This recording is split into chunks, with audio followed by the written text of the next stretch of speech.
Rah. What up? Sit down, man. Charlie. These are. What it at? We'll do a rap. Yo, what's up, cats? It's Professor Tricks here, and I am bringing you the long-awaited How to Knife episode number 4, Movement and Maneuvering Part 2. Now, there's a lot of blanks we got to fill in on the movement and maneuvering side so that you can up your game on the battlefield. Now, I got to get into 4 different things today: wall hugging, trapping, playing dumb, and everyone's favorite, juking. So first off, I want to show you exactly how to hug walls in this game.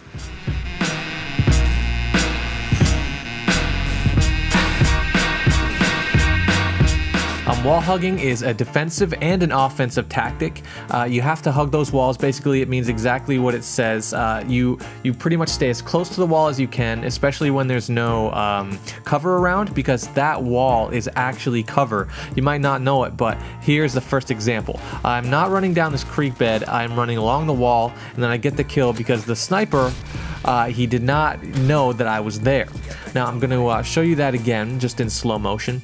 But as you can see, I am aware that there's a sniper by looking at my map. Always look at your mini map, and he's in this stairwell. So I hug the wall as much as I can, and he sees me at a moment where I actually get to him in the nick of time so that he doesn't see me and kill me. I actually get the throwing knife on him, and I also get another kill. So here's just another angle of that. As you can see, I'm remaining as close as I can to that wall, or to that to the set of bushes there, and this allows me to get close enough to the sniper so that I am within killing range. Now, from his angle, you can see that he can't even tell that I am near him at all. So when he comes out of the stairwell, he has to use his instinct to kill me, and he goes for the knife, which was definitely the wrong choice because I got the kill. In example number 2, as you can see, there are 2 people running off hot, so I stay to this wall and I get the 2 kills. Now, let's see that from a different angle. It actually affords me to get, the next 3 kills, because you never know, when you do something right, usually good things happen afterwards. So I'm hugging that wall, and this dude has no chance. He comes around the corner, doesn't even know I'm there because I am so close and tight to that wall that, yeah, I get exactly what I'm looking for, which is the kill. Now, up next, I'm going to show you how to set some traps.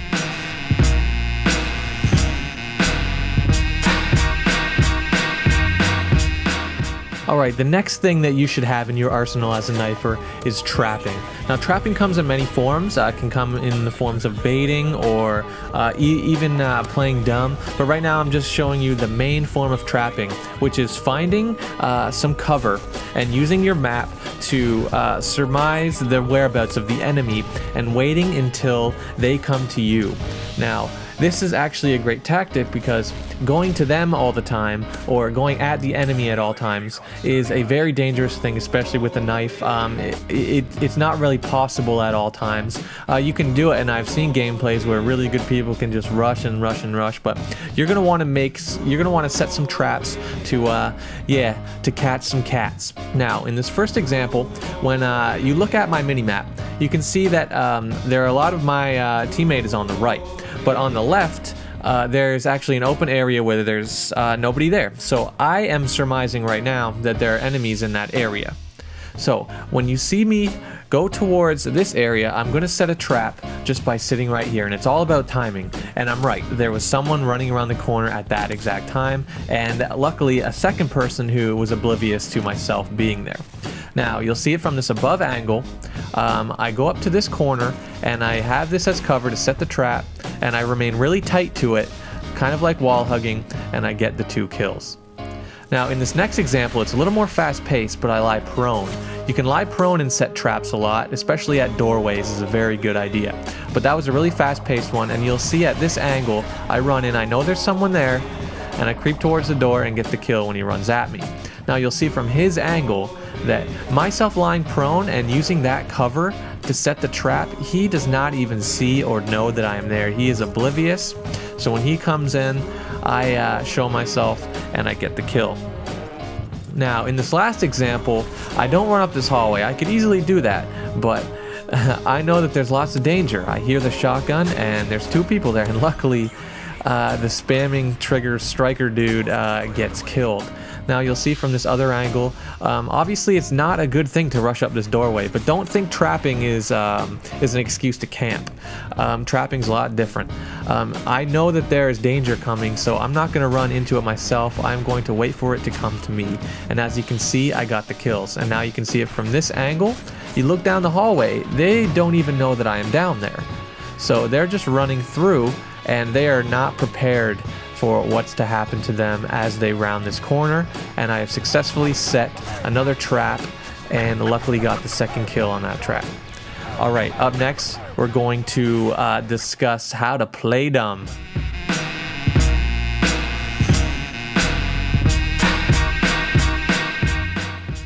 Alright guys, so I got to describe to you how you actually play dumb and how to use it as a tactic.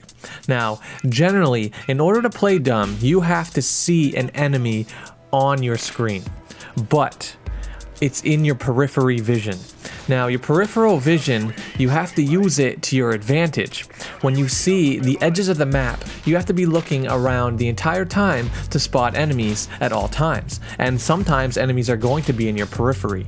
Now, if you want to engage with that enemy, a lot of times looking straight at him and seeing him in your periphery, then running at them is not a good choice.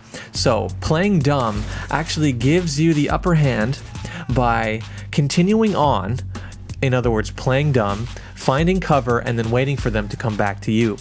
Now I will show you an exact example of what I mean by that. So here's the example. Now, I'm looking for these people, and I see someone on my right. Now, I have to run from him and find cover because I do not know what is going to happen with that opponent. But this is a unique example in that when I turn this corner here, I see another enemy right in front of me. Now, in this moment, I am going to play dumb and make it like I do not know he is there or that I saw him, and that I am going to continue on by putting myself in his eyes and asking myself, what is he seeing of me at this moment in time? So I continue on like he wasn't even there, and then by playing dumb, I get the kill. And I don't fall into his baiting trap because he's sitting there waiting for me, and then I get the double kill there. So that was pretty intricate. Here it is in slow motion. There's the other enemy right there. He sees me, and then the main enemy that I play dumb with falls into my trap, and I get the kill. Now, I'm going to show that to you from his angle. Now, when you watch me very closely when I come around this corner. Does this look like an enemy that saw you? It's a pretty good act, I must say. Probably deserve a few Oscars for that. Here's another angle, but it looks like that I am just continuing on, minding my own business, so he feels safe to run at me from behind, but when really I actually did see him and I got the kill. Now, in this next example, I can pause it right here, and in my periphery vision, I see an enemy off in the distance. Now, when we go a little forward, you can kind of tell that he's coming right at me. But you know what? I continue on and I play dumb. And at this point, I'm thinking maybe he's gonna come at me, but I realized that when I put myself in his eyes, to him, it probably looked like I was gonna continue circling around the building. So he is actually waiting for me on the other side for me to come around the corner. When I realize this, I actually go in to try to take him out. So I move in and get the kill. Now, using the playing dumb tactic doesn't really come up too often in gameplay, but neither does this next technique, which I'm going to teach you, which is juking.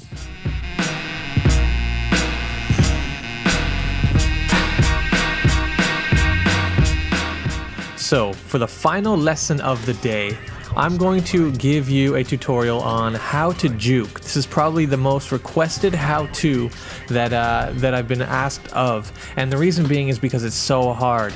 And I want to tell you that juking is not something that you should be doing all the time. In fact, it is the last resort of any knifer is juking, because it's just a pure one-on-one confrontation at long range. You do not want to juke with an enemy. That is not something you want to do as a knifer.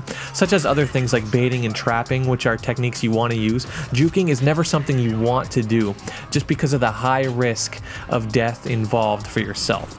Now, for this first example, I will show you exactly how to do just that.